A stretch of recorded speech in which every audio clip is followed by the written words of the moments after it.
خبر شامل کرتے ہیں کند کوٹ سے۔ ہمارے نمائندہ عارف جکھرانی کی سندھ حکومت کی طرف سے تعلیمی ادارے بند کرنے کا فیصلہ، جس کے خلاف آج پرائیویٹ اسکول کے والدین، شاگردوں، سیاسی سماجی اداروں نے مظاہرہ کیا۔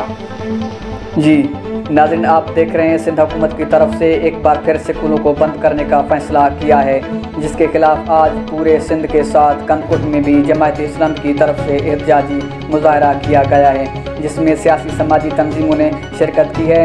مظاہرین نے کہا ہے کہ تعلیمی دشمنی ہرگز قبول نہیں کریں گے اور پی پی حکومت کو بازاروں اور سیاسی جلسوں میں کرونا نظر نہیں آ رہا ہے۔ ابھی آزاد کشمیر میں سیاسی لوگوں نے بڑے بڑے جلسے کیے ہیں، لیکن وہاں کرونا نظر نہیں آیا۔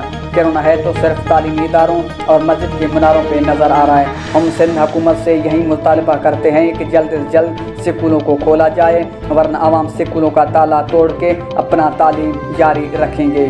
مظاہرین میں حافظ نصر اللہ عزیز چنو صاحب، نائب امیر جماعت اسلامی صوبہ سندھ عبدالحفیظ بجانی صاحب، ڈپٹی جنرل سیکرٹری صوبہ سندھ آغا عبدالفتاح پٹھان صاحب، امیر جماعت اسلامی ضلع کشمیر میر فائق علی جکھرانی، دل مراد دہانی، غلام مصطفیٰ میرانی، استاد شبیر احمد میرانی اور تمام استادوں اور شاگردوں نے حصہ لیا۔